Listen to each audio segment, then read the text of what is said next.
Okay, we're recording. Welcome. I've lost track. I think this is 9. Weekday Somatics 9. Um,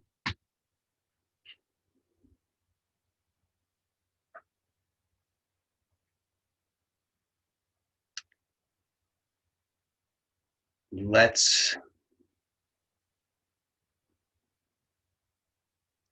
begin by sitting, if that's appropriate for you. And if not, then don't sit. I will say that, so I don't actually know what we're going to do. Sometimes I have a little bit of an idea and sometimes I don't. Okay, I have a little bit of an idea, maybe, but we'll see what happens. You may find that lying down on your back could be an interesting, perhaps fruitful way to explore today. I'm going to be sitting. I'll be giving the instructions from my experience sitting, but feel free to try it lying on your back if you would like.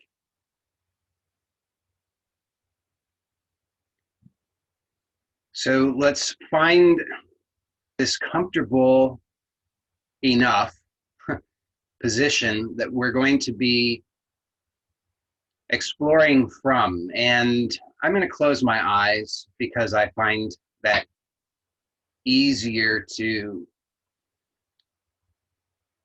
tune into the somatic experience more clearly with the eyes closed. It's interesting to notice how much I am in the habit of reacting to my visual, the associations that I have with visual stimuli.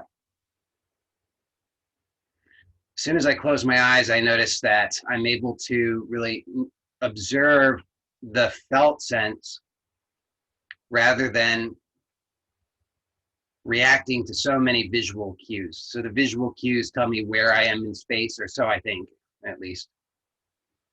Whether I'm upright or not, whether I'm in the right position or not, whether I'm succeeding or not. Of course, if there were other people around, I would be picking up on cues about what I think that they think about me. So there's a lot that I notice that I'm conditioned to unconsciously react to visually. And when I close the eyes,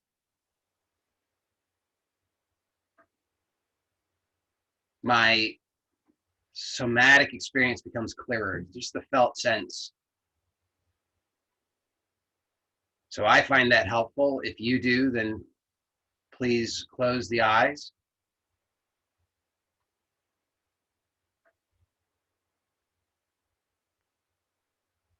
And we're going to see if we can just remain still in this position for the duration of today's exploration.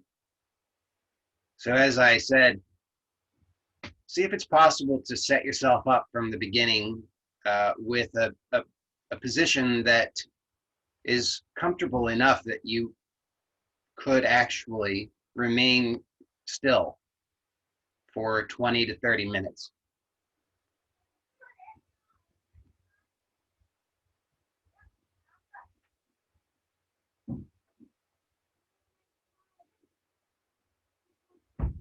And I say still, I may give some instructions of some things to explore that may not be perfectly still, but let's see if we can keep our,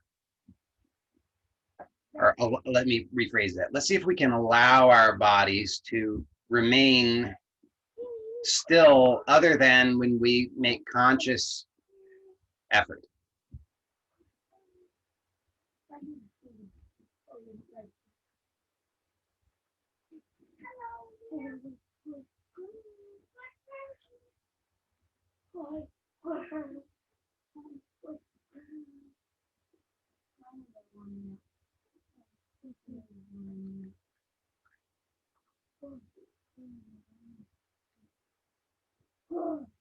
So what we're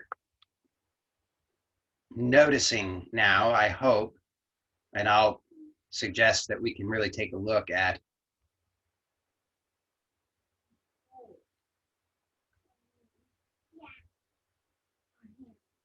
is our habits, and I'll put it in first person. So I'm looking at my habits as they surface,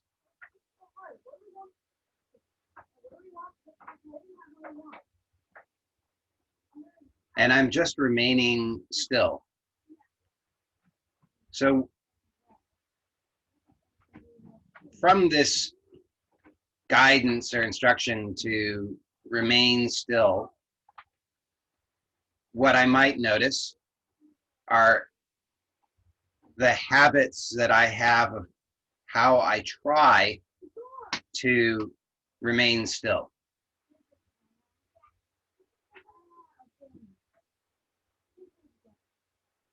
And what I'm interested in, and I'm inviting you to become interested in or explore, is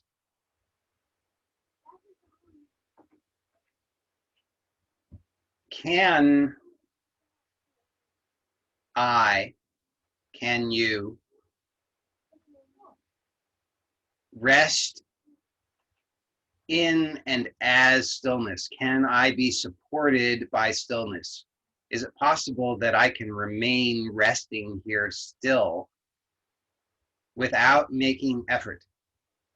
So I'm exploring what effort I'm making, and I'm curious to know if it's possible for me to remain still without making that effort.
What I'd like to invite us to explore now is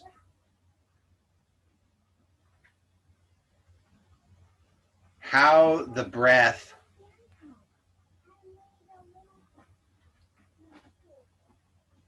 can support our inquiry.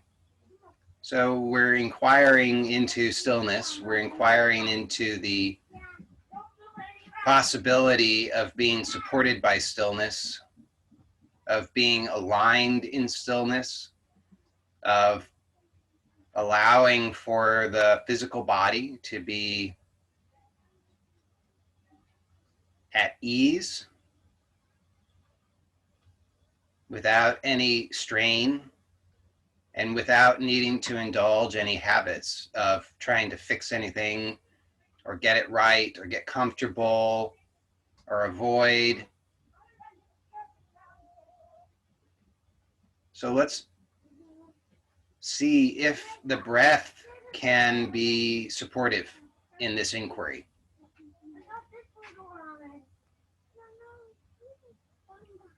Start just by observing the natural breath and see how it is that we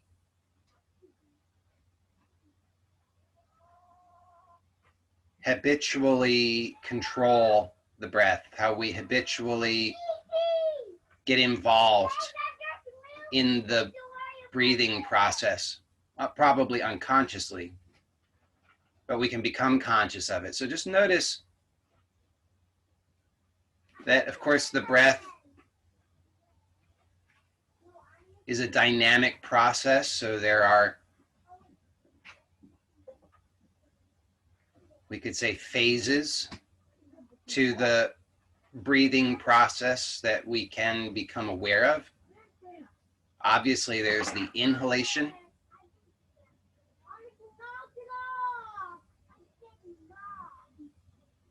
and the exhalation. So those are perhaps easy to become aware of.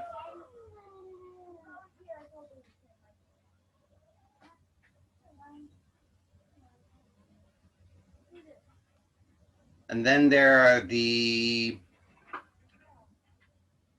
I don't, maybe we could call them subtler phases of the breath, where it turns around, we could say. So the inhalation reaches its peak, and then it turns around, and then the exhalation follows.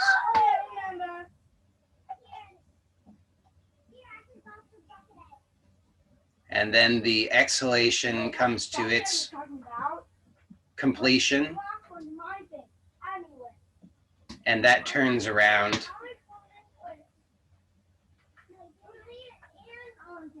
and becomes the inhalation. So can we observe those as well? Can we just allow the breath to become gentler so that we're not straining, we're not working against the natural breath, we're just allowing the breath to move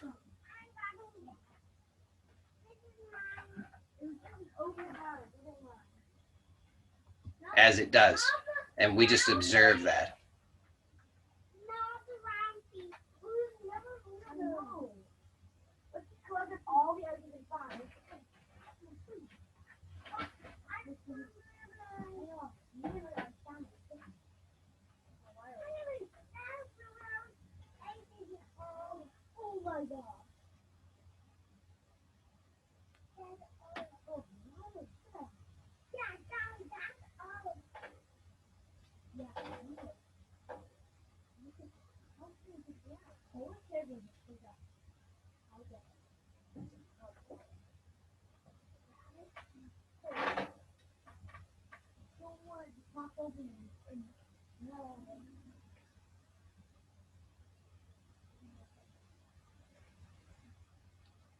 Now again, let's bring our attention to the inhalation.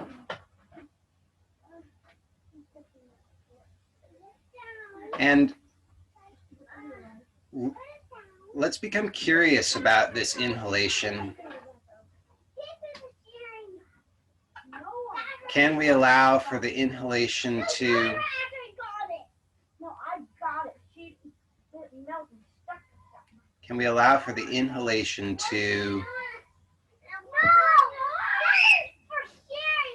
let me just pause for one moment, hold on. Just stay with that.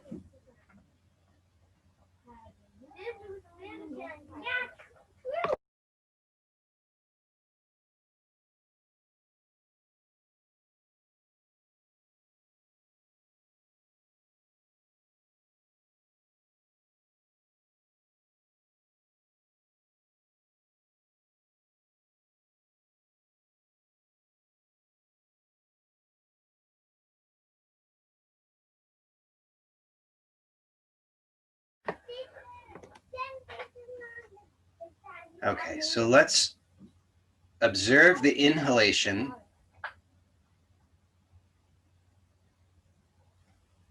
and become curious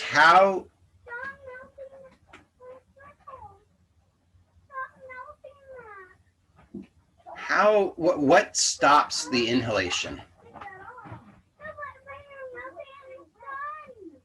Why does the inhalation come to a transition where it turns to the exhalation? What pauses it? What shifts it? What turns it around? Is that because I'm satisfied, complete?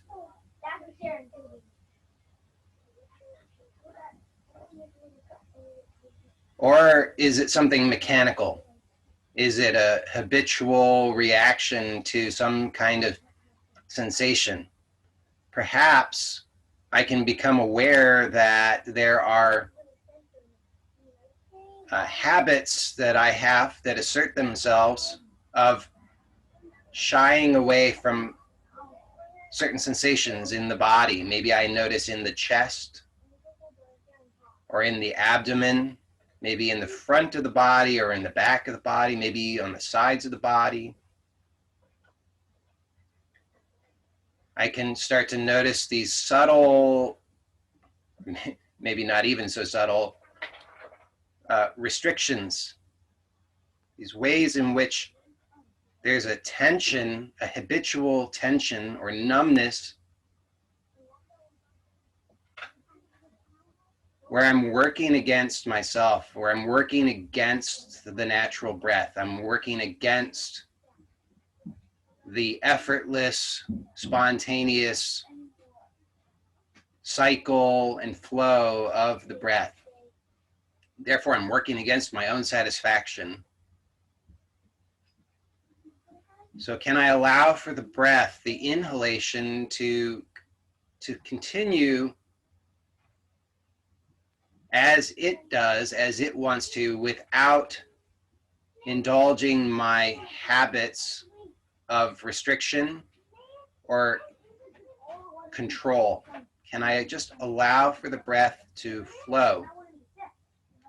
So rather than forcing it to turn, rather than forcing the exhalation, rather than any kind of jagged or violent change in the breath, can I allow for the inhalation to naturally reach its completion, and then to smoothly, effortlessly turn of its own and become the exhalation, so that I can discover what that experience is. And I can tell you what I notice, in case this is of value to you. I notice that I've been holding my torso in a unnecessary grip, squeezing, restricting the breath.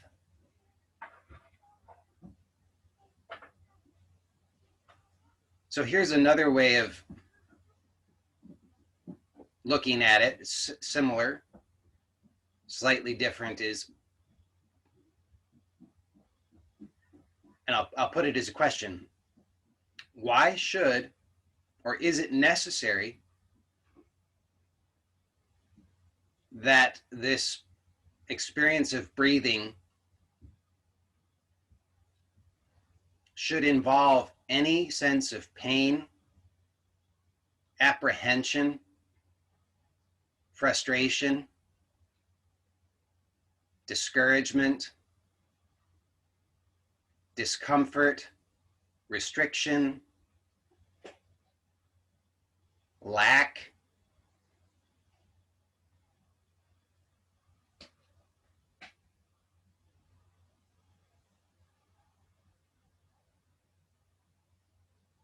So I'll ask that again.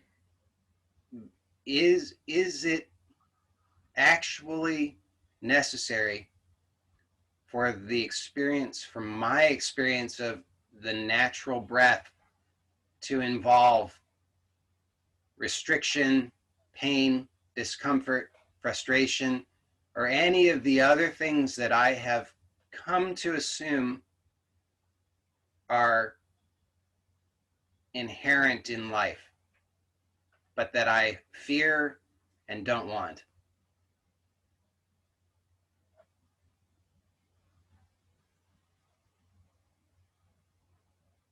really take a look. Is there any actually good reason that we can discover for that? Or might it be possible that in fact the natural breath could be effortless, flowing, joyful,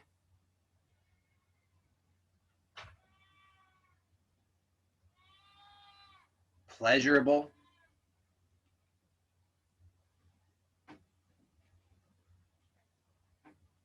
Now, if I can't see any reason why it has to be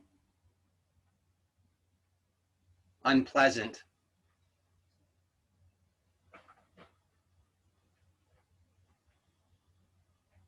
then I have to at least acknowledge that maybe it could be pleasurable.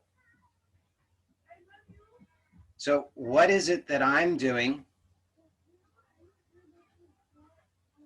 that I could cease to do? What effort am I making that I could no longer make? So I become aware of where I'm restricting, where I'm tensing up, where I'm trying to hold myself upright, where I'm rigid,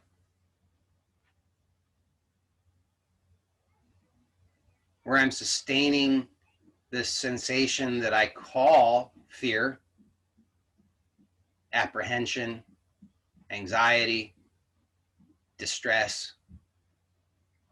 And I'm just inviting the possibility of softening. Turns out, actually, this is way easier than I think.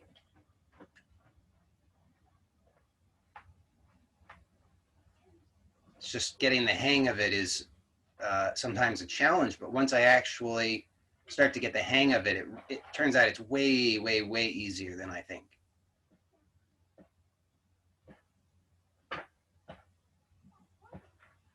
Now, as I continue to explore this inhalation, allowing the inhalation to be complete, satisfying, and spontaneous, not controlled. I'm not forcing the breath. I'm not trying to hyperinflate. I'm just allowing for a natural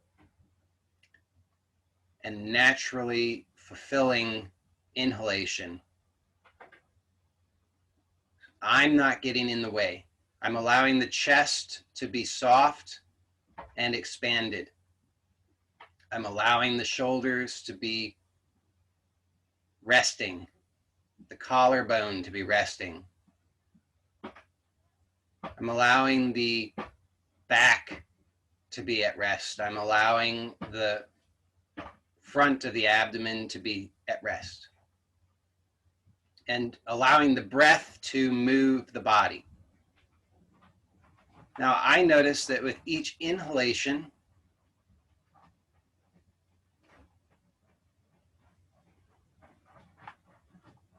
when I allow for that breath to be natural and I'm not interfering and forcing an exhalation, I notice that the natural inhalation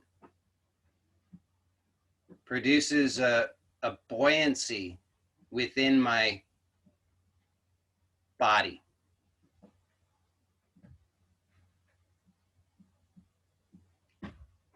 And then as the inhalation turns and there's a natural exhalation, I find that I'm in the habit of slouching a little bit. So it's like the inhalation produces a buoyancy, and then on the exhalation, I feel as though I'm sort of slumping a little bit subtly.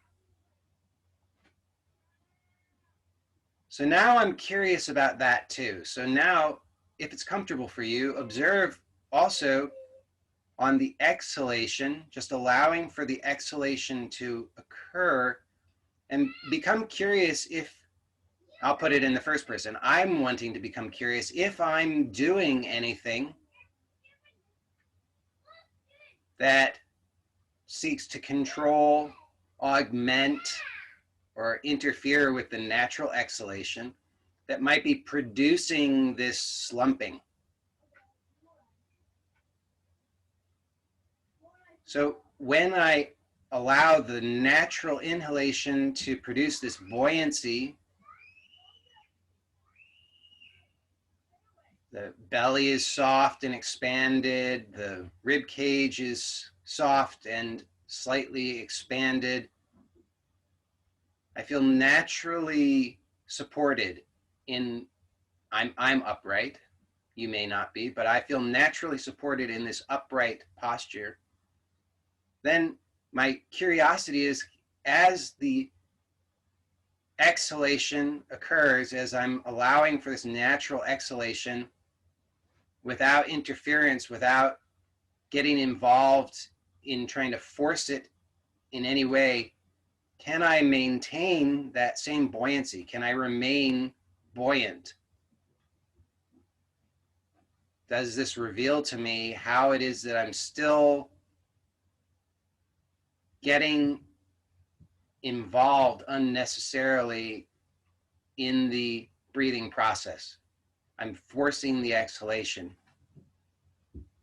rather than allowing the natural elasticity of the body to gently produce the exhalation for me.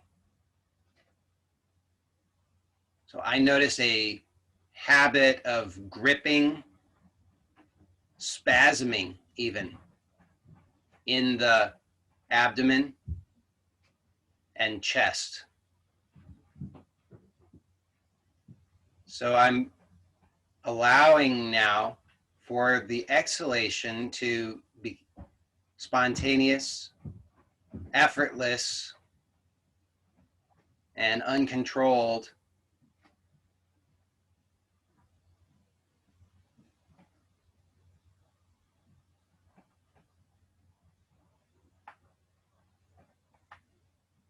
So that I'm not making any muscular effort that's unnecessary. I'm not forcing the breath. I'm not trying to push out the breath in any way.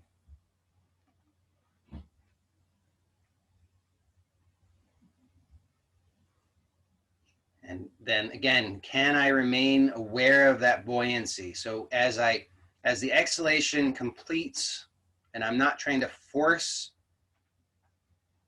a fuller exhalation, I'm just allowing for the exhalation to come to its rest.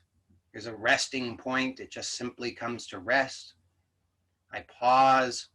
I observe the sensation. I notice the mechanical habit of trying to force the inhalation. But I can just allow for the torso to remain soft. I can observe the habit of spasm in the musculature of the torso, in my case.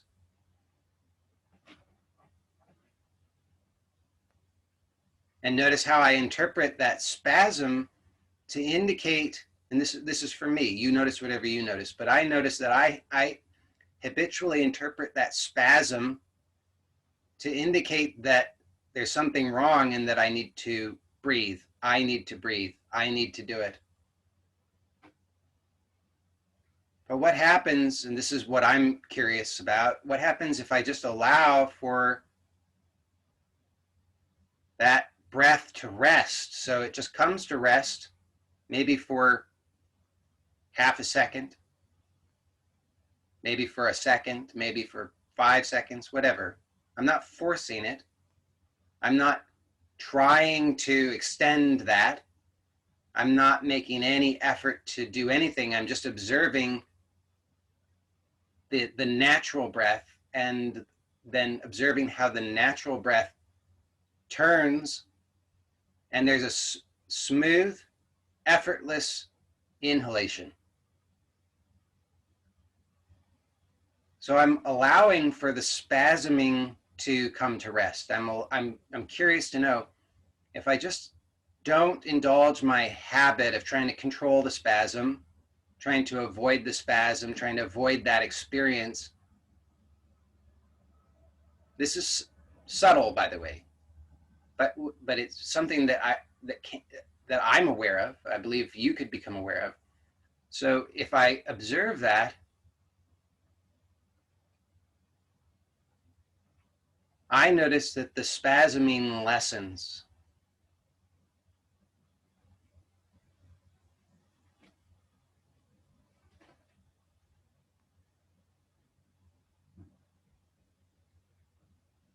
Again, there's the inhalation, allowing the inhalation to be natural,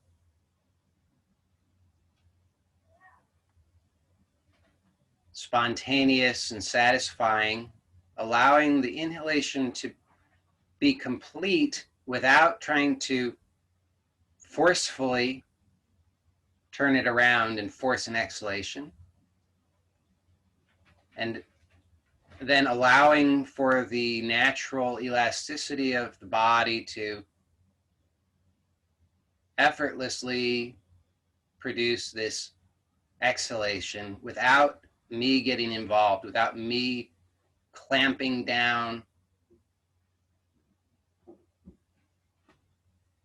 or forcing any kind of exhalation.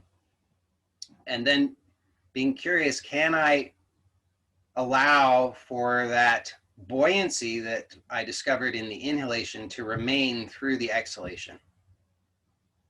If I'm not clamping down, if I'm not squeezing, if I'm not tensing, if I'm not trying to force the exhalation, if I'm not avoiding the sensation, then I notice that I remain aware of that buoyancy. And then with the next inhalation, that buoyancy increases a little bit.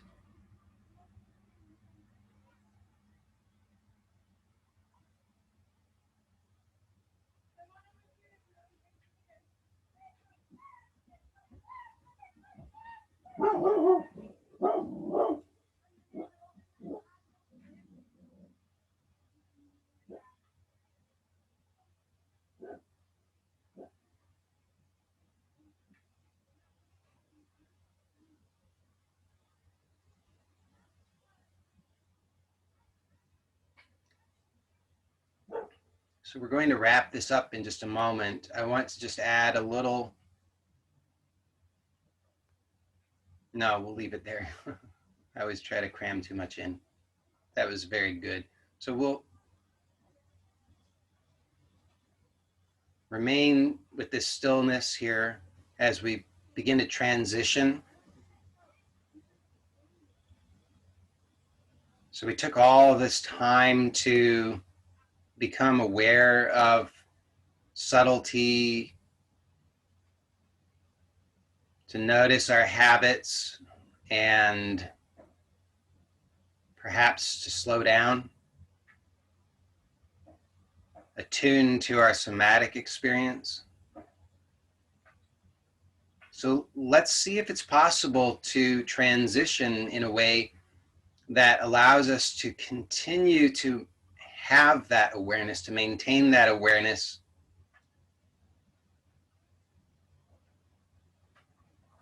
so that we don't just fling ourselves into our unconscious, mechanical, habitual state.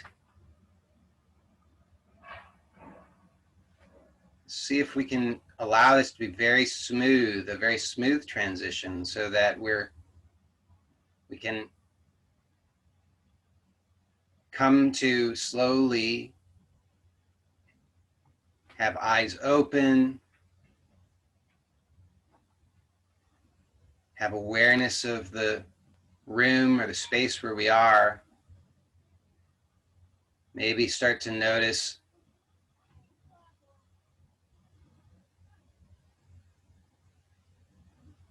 other familiar, habitual, mechanical aspects of our experience without being overwhelmed by them.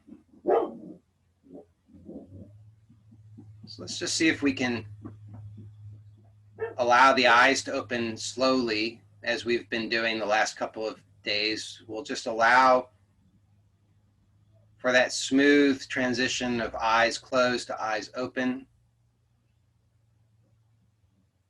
Of course, to do that, I have to become aware of what it is that I'm doing that's unnecessary, that's working against my intention to open the eyes.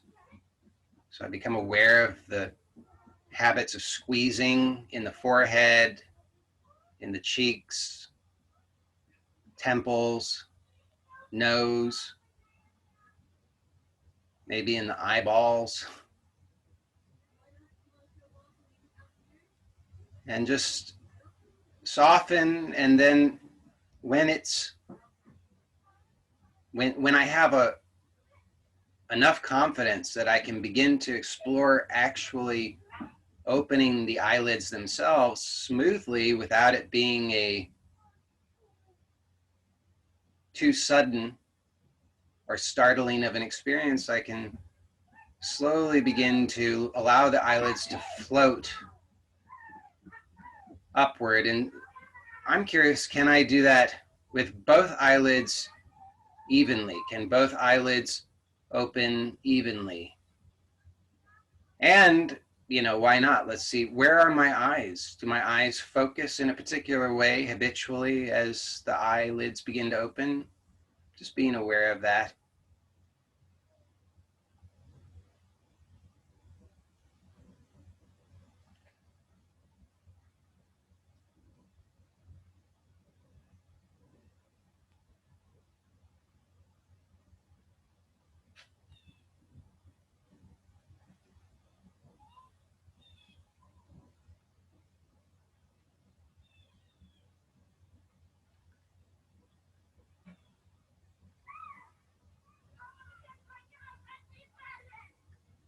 For those of you who are here live, we'll follow up with the Q&A and sharing momentarily. Take your time. There's no rush.